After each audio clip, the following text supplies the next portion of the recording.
My husband and I recently got married, and I felt that my sister-in-law tried to make our special day about her kids. I proposed to my sister-in-law's kids if they could be our flower girls for the special day. The kids were so excited and said yes. Everything seemed to go according to plan until 2 months before the wedding, when my sister-in-law asked me if the kids should have 2 dresses for 2 entrances, wedding ceremony and dinner reception. I told my sister-in-law that the kids will only have 1 entrance as our flower girls during my wedding ceremony. My sister-in-law looked upset and said they must walk during the dinner reception too. Note that my wedding ceremony and dinner reception was at the same location, and the wedding aisle was long, 85 feet long, so it takes some time to get from one end to the other, especially for kids. I am not the confrontational type, so I asked my husband to tell his sister that her daughters will only walk down the aisle once. My husband agreed and told his sister. My sister-in-law disapproved and said to my husband that he is the kids' only beloved uncle and that her daughters will never get a chance to be flower girls again. I thought everything was sorted out until the big day. The wedding ceremony went as it should, and the flower girls were so beautiful. However, when the dinner reception time came, and my husband and my entrance to the dinner reception was about to happen, the sister-in-law inserted her kids in front of us with fresh baskets of rose petals. The sister-in-law never told me nor my husband about this entrance. I was blindsided. Turns out that my sister-in-law went behind my back and told my maid of honor to tell the wedding MC to announce the flower girls first to the dinner reception. The flower girls entered the dinner reception, laying out a fresh set of rose petals down the aisle once more. While I was surprised, I was not angry nor sad, because it was a special day and I did not want to let bad emotions ruin the day. I was also going to let the MC introduce and thank the flower girls during the reception anyways, so I did not mind. This quickly changed when my sister-in-law planned a surprise dance by the daughters in the middle of dinner as a gift to us. The MC once again announced the flower girls, and they started dancing down the aisle onto the main stage again. So all in all, the kids walked down the aisle not once, not twice, but 3 times. My husband and I were supposed to have our first dance during this time, but instead, her daughters danced on the stage, while my husband and I had our first dance on the side. After the wedding, I told my husband how upset I was at his sister, and said she was trying to make the day about her kids. I confronted my sister-in-law about this, but she shrugged it off and said that they were just kids and I am being a bridezilla, an a-hole. Instead, my husband apologized on her behalf, which angered me more since it was not his fault. Am I the a-hole for confronting my sister-in-law that she was trying to make our wedding a showcase for her kids? Now, for a few comments before the update. Comment 1. Send an itemized bill for use of the MC, the stage, the photographer, and the second and third entrance, as well as the dance. Boo on your maid of honor too. She's supposed to stop things like this from happening. She should not have aided in having the MC announce them. She should have barred the second petal throwing, and as maid of honor, it was absolutely her duty to tackle them off the stage. LL. Not the idiot, but when class and manners don't shame them, money always will. Go after that bag. Comment 2. Not the idiot, and I would be mad too. Your sister-in-law went against your wishes and behind your back on your wedding day to upstage you with her kids. If she wanted your guests to see her kids dance, then she should have her own party for them. I am sorry this happened to you on your wedding day. I would keep my distance from her. P.S. What did your in-laws say, if anything? Now for the update. Hey everyone, thanks for all the support on my last post. It's been a week since I shared the story of my wedding day, and boy, do I have an update for you all. After the wedding, my husband and I took a few days to cool off before we decided to have a sit-down with his sister, my sister-in-law. We wanted to clear the air and express how her actions made us feel. We remembered how she always had a flair for the dramatic, even back in college when she would organize events and somehow always end up in the spotlight. We hoped that by talking it out, we could get past this and move on. The day of the talk, my sister-in-law arrived with the girls, who ran up to me with handmade sorry cards. They were adorable, and it was clear they didn't understand the full extent of what had happened. I appreciated the gesture, but I knew the real issue was with my sister-in-law, not the kids. We started the conversation gently, but it quickly heated up. My sister-in-law insisted that she was just trying to make the day memorable, and that I was overreacting. I reminded her of the time she took over our family Thanksgiving by insisting on a 5-course meal when we all wanted a simple dinner. It was another example of her making events about her grand plans. My husband, usually the peacemaker, surprised us both by firmly telling his sister that while we love her and the girls, our wedding was not the time for her to fulfill her dreams through her kids. He recounted how, as kids, she would often take over their playtime with elaborate stories where she was always the hero. It was a pattern that we could no longer ignore. The conversation took a turn when my sister-in-law's face dropped, and she confessed that she felt overshadowed by our wedding. She admitted that she had always felt competitive with us, especially since my husband and I had moved away for a few years for my job, which gave us a lot of exciting experiences that she felt she missed out on. We were shocked. We never knew she felt this way. My husband and I had always tried to include her in our lives, sharing our adventures and listening to her own stories.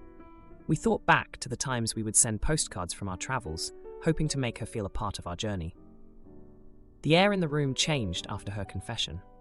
We all sat in silence for a moment before my husband reached out and took his sister's hand. He told her that no competition could ever change the fact that they were siblings and that he loved her. I added that her daughters had been beautiful flower girls and that their role in our wedding was special because of them, not because of how many times they walked down the aisle. My sister-in-law wiped away a tear and apologized. She hadn't realized how her actions had affected our day and promised to make it up to us. We didn't need grand gestures. We just wanted our family to be whole again. As we wrapped up our talk, my sister-in-law suggested a small family dinner, just us and the kids, to celebrate our marriage properly. We agreed, and the dinner was set for the following weekend. The dinner was lovely. The girls had made decorations, and my sister-in-law cooked our favorite dishes. It was a simple evening filled with laughter and stories. My husband and I finally had our first dance, with our nieces clapping along. It wasn't the first dance we had planned, but it was perfect in its own way. As the night came to an end, my sister-in-law pulled us aside. She handed us a small photo album she had put together, filled with pictures of us and the girls from the wedding. She had even included a heartfelt note, thanking us for our understanding and for being a part of her family. Daughter gets new Mirabelle doll for Christmas, but Julie uses nail polish to paint her hair, face, and dress. Oh boy, she lives to regret it. This past Christmas, my mother got my daughter Amy, 4 years old, a doll she had been asking for. It's a baby version of Mirabelle from the Disney movie Encanto. It quickly became her favorite. My husband's cousin Nat has a daughter I'll call Julie, 6 years old. I wouldn't classify her as spoiled, but she does have a tendency to disobey other people. There have been numerous occasions in which I asked Julie to do something, please sit down, please don't touch that, etc. And she either ignored me or went behind my back to do the opposite. While I understand that she's a child, Nat rarely makes any attempts to educate her daughter or correct her behavior. Last week, Nat and Julie came to visit us with some other relatives. Julie saw the Mirabelle doll and asked my daughter if she could play with her. Amy refused. Julie protested, but I spoke with the girls and managed to get them to play with other toys. Sometime later, the kids sat down to watch TV while the others and I got dinner ready. When we went back to the living room, Julie was gone. After a short search, we found her in my bathroom. She had taken not only the Mirabelle doll, but also my nail polish carrying case. Julie had used my nail polish to paint the doll's hair, face, and dress. It covered most of her facial painting, matted her hair, and ruined her clothes. Amy saw what happened and was devastated. When we asked Julie what she was doing, she said she was giving the doll a makeover. Nat and Julie left in a hurry. The next day, I asked Nat what she planned to do about it. She suggested that the girls apologize to each other, Julie for painting the doll, Amy for not sharing it in the first place, and hug it out, and offered to give me a couple of new bottles of nail polish. I made it clear that Amy didn't need to apologize, and while I didn't care about the nail polish, they cost $4, and Julie didn't empty the bottles she used. I did expect Nat and her husband to replace the doll. Nat refused. She said that it wouldn't be fair for her to waste money over an innocent mistake a child had made. She also doesn't think Julie should be the only one apologizing, as none of this would have happened if Amy had agreed to share in the first place. I asked her twice. She said no both times. Finally, I called her husband and explained the situation. He apologized profusely and agreed to buy Amy a new doll. He stopped by on Saturday and gave it to us. He also brought Julie along and made her apologize to Amy. Apparently, Nat and her husband fought over this, as she kept insisting that Julie was just a child and they owed us nothing. So now, in addition to saying it was entitled of me to expect a new doll, she is blaming me for their fight. My husband is on my side, but my mother-in-law thinks I should apologize, as this has blown out of proportion and I could have dealt with it more gracefully.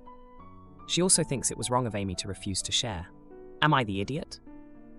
Now, for a few comments before the update. Comment 1. Oh my god, how infuriating. There is no reason your daughter should have had to share her doll in the first place. Mother-in-law is way out of line for that. Your daughter shared her other toys. You know damn well that the other little girl did that to your daughter's doll deliberately out of spite. I'm angry at you for even considering, for a moment, that you're wrong in this. The other daughter's mother is so far out of line, it's insane. Not the jerk, NTA. And for the love of God, never let those jerks in your house again. Comment 2. This share stuff is baloney. Exactly what are we teaching our children? Skills they need in later life? Do adults share their cars, their home, their jewelry? We should be teaching our children that if someone owns something, then it's theirs, and no one is entitled to it. Sorry about the rant. Not the jerk, NTA. Their daughter didn't just play with something, she destroyed it. Most likely, maliciously. They should replace it. Now for the update. Hey everyone, thanks for all the comments on my last post. I wanted to give you an update on the situation with my daughter's Mirabelle doll and my husband's cousin, Nat's daughter, Julie. So, after the whole disaster with the doll, things were pretty tense. Nat wasn't talking to me, and her husband was caught in the middle of it all. He's always been the more reasonable one, and I could tell he was embarrassed by the whole situation. A couple of days after he brought over the new doll, I noticed Amy wasn't playing with it as much as I expected. When I asked her about it, she said it wasn't the same as her original Mirabelle doll. You see, the one my mother had given her had a little defect in the dress. A tiny red thread that Amy said was Mirabelle's special mark. It made my heart sink to see her trying to accept the new doll when it clearly wasn't the same for her. Meanwhile, my husband had been pretty quiet about the whole thing. He's not one to get involved in family drama, but I could tell he was upset. He grew up with Nat, and they used to be close, but her behavior over the years had put a strain on their relationship. This incident with Julie seemed to be the last straw for him. A few days later, we had a family gathering at my mother-in-law's house. It was the first time I'd seen Nat since the incident. She walked in with Julie, and the air was thick with tension. Everyone was walking on eggshells, trying to avoid the topic. But then, something unexpected happened. Julie came up to Amy, and without any prompting, handed her a small package. Inside was a Mirabelle doll, but not just any Mirabelle doll. It was Amy's original doll, cleaned up as best as Julie could manage. The nail polish was mostly gone, though the hair was still a bit stiff and the dress slightly stained. But there it was, the little red thread on the dress. Julie had spent the last few days trying to fix the doll. She looked up at Amy and said, "I'm sorry I ruined your special Mirabelle. I tried to make her better." Amy's face lit up, and she hugged Julie, thanking her for bringing her doll back. Nat was watching from across the room, and I could see the mixed emotions on her face. She approached me later, and to my surprise, apologized. She admitted she had been wrong, and that seeing her daughter take responsibility had made her realize she needed to do the same. My husband, who had been watching the exchange, came over and put his arm around me. He whispered that he was proud of how I handled everything, and that he was glad Amy got her special doll back. As for my mother-in-law, she seemed relieved that the tension had eased. She pulled me aside and said that maybe she had been too quick to judge and that she was sorry for not supporting me. The rest of the evening went by without incident. Amy and Julie played together, this time with Amy willingly sharing her toys. It seemed like the ordeal had taught Julie a valuable lesson about respecting other people's belongings. As for Nat, I could tell she was making an effort to be more attentive to Julie's behavior. It wasn't a complete turnaround, but it was a start, and her husband seemed relieved that the family was mending bridges. I got Peacock Premium for $2.50 to watch FNAF movie, but now my aunt wants me to change my profile picture on it. Oh boy, she's in for a surprise. I am a college student, so I had a way of signing up for Peacock Premium for a reduced rate. I originally got it for the Five Nights at Freddy's movie, but I have branched out. They also have La Brea, which is a Mom and I show.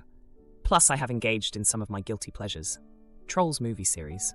That said, since Five Nights at Freddy's holds a special place in my heart, the profile picture I set for myself is Freddy Fazbear himself. Either way, this is not about that. You might be wondering why my aunt has my Peacock account. The answer is my uncle. my dad's fiancée Maria, and I went to go visit my grandparents. And turns out my Uncle Jerry was visiting from out of state. We visited on football night, so my grandfather, my dad, and Uncle Jerry were trying to watch the game. Bad news. Whatever my grandpa uses to get his channels on his TV failed. Uncle Jerry said we could use Peacock to watch it, but since they don't have an account, they'd need to pay for it. This is where I came in. I signed in on his iPad, and they watched it a bit on there, but then they wanted to scale up, so I signed in on my grandparents' Fire Stick. Simple as that. They enjoyed the game, and then soon we left for home. A few days pass, and I don't hear anything. But then I get a text from my Aunt Melinda, Jerry's wife, saying, "You need to change the picture on your Peacock account. It's too scary for me and the kids." Uncle Jerry has 2 sons, and they're 10 and 7 respectively. They're also very much of the Christian faith, so I bring that up because their household is not conducive to horror. However, Freddie holds a dear place in my heart for many reasons that I won't outline here. I told Aunt Melinda that I didn't want to, and she said that I still need to. I then told her, if you don't want to see Freddie every time you open Peacock, get your own account, and stopped responding. Aunt Melinda isn't a particularly vindictive person, so I think that's why she didn't respond directly to me after that. Later on, I got a call from Dad asking what happened, and I had to explain. He wasn't mad per se, but wasn't exactly proud. Here's everyone's position. Aunt Melinda wants me to apologize and change my profile picture. Uncle Jerry says I should consider doing it for Aunt Melinda and the boys. Says that I have a point and that it's my prerogative, but says there will be an impact. Says that since I'm the one paying for the account, I have the final say. Mom told me I wasn't in the wrong at all, and I should change my password and sign out of all devices that aren't mine. I am mentally at a stalemate, personally. Should I give this up? Should I just change it? Think it'll blow over? Reddit, am I the a-hole? Now for a few comments before the update. Comment 1. Not the idiot, Mom's right. Log out of all devices and change your password. Not only are they wrong for criticizing you for something you let them use, you risk losing your discounted service. Read your terms and services. You may be okay sharing, you may not be. Comment 2. Not the idiot. You are paying for the account. Sign out, change the password, and Auntie and Nibblings won't have to be traumatized by a picture of Freddy Fazbear. Problem solved. Now for the update. Hey Reddit, back with an update on the Peacock profile pic drama. It's been a wild week, and I've got to say, things escalated in ways I never expected. So, after my last post, I decided to hold my ground. Freddy Fazbear was staying. I mean, it's my account, right? I thought that would be the end of it, but boy was I wrong. A couple of days later, I was at my part-time job when I got a text from my cousin, the 10-year-old. He's pretty tech-savvy for his age, and he sent me a message that just said, "Uncle, why do you like scary things?" It hit me right in the feels, guys. I never wanted to scare the kids, but I also didn't want to be pushed around. I replied, explaining that Freddy was from a game that I liked, and that it wasn't meant to scare him. He sent back a thumbs-up emoji, and I thought that was that. But then, the next day, my phone blew up with notifications during class. Turns out, my Aunt Melinda had taken to the family group chat to air her grievances. She posted a long message about how I was being insensitive to her and the kids' feelings, and how family should be more important than a profile picture. It was a full-on guilt trip, and she even brought up how my Uncle Jerry had helped me out with my car troubles last summer, implying I owed them. I was fuming, but before I could even respond, my dad's fiancée, Maria, jumped in to defend me. She pointed out that I was an adult and could make my own choices. This led to a huge back and forth in the group chat, with various family members chiming in. It was like watching a tennis match where the ball was my Peacock account. The next day, Uncle Jerry called me. He was trying to be the peacemaker, saying that it wasn't worth causing a rift over something so small. He reminded me of the time he took me fishing when I was younger and how we bonded over that. He said he didn't want something like this to spoil our relationship. I was torn, Reddit. On one hand, I didn't want to cave, but on the other hand, I didn't want to be the cause of family tension. So, I made a decision.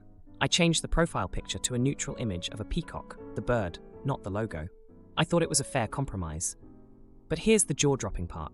The next time I logged in, I noticed something odd. There were new profiles added to my account. One for each of my cousins, and one for Aunt Melinda. They had gone ahead and made themselves at home on my account, complete with their own profile pics and watch lists. I was shocked. It felt like a betrayal, especially after I'd changed the picture to keep the peace. I called my mom to vent, and she was livid. She said I should follow her original advice and change the password and sign out of all devices. So, I did just that. I changed the password and kicked everyone off. It felt like reclaiming my territory. But the fallout was immediate. Aunt Melinda called me, and she was upset. She said I was being petty and that I'd hurt the boys by taking away their profiles.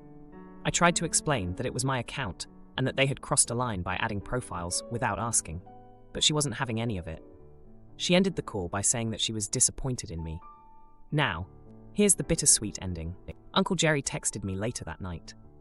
He said he understood why I did what I did and that he was sorry for how things turned out. He also said he'd miss watching the football games with me, even if it was just through a shared account. If you liked this video, you'll probably like these too. Also, while you're here, please consider subscribing.